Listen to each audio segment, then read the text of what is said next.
Príjemný deň vám prajem, moje meno je Rastislav Ruman. V dnešnom krátkom videu by som vám chcel ukázať migrovanie obchodného systému Bratislava Premium verzie 3 z Bratislava Premium verzie 2.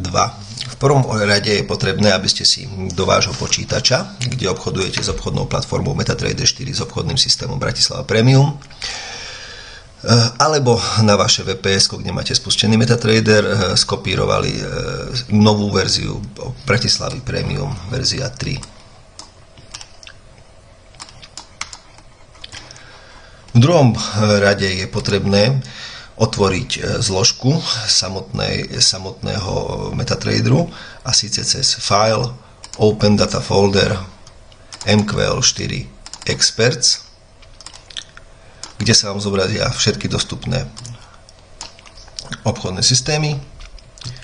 Cez Ctrl+C, Ctrl+V vložíme novú verziu Bratislava Premium do zložky. Zložku zatvoríme. MetaTrader, na ktorom obchodujeme s obchodným systémom, reštartujeme, to znamená skrížikujeme, vypneme a zapneme na novo.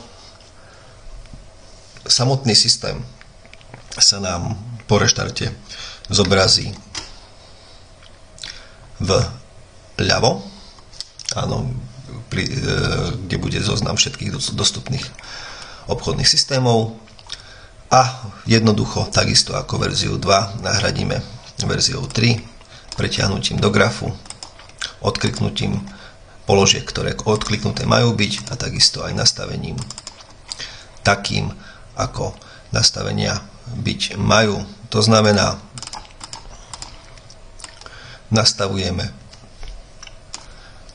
podľa manuálu alebo podľa informácií, ktoré ste sa dozvedeli na školení, alebo samostatne s konzultáciou so mnou, buď telefonicky alebo e-mailom.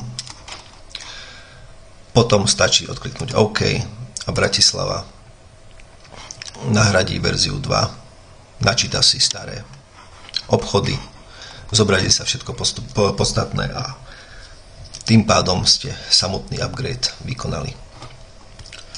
Čiže toľko to k tomuto videu. Teším sa na stretnutia buď na školeniach, alebo aj osobne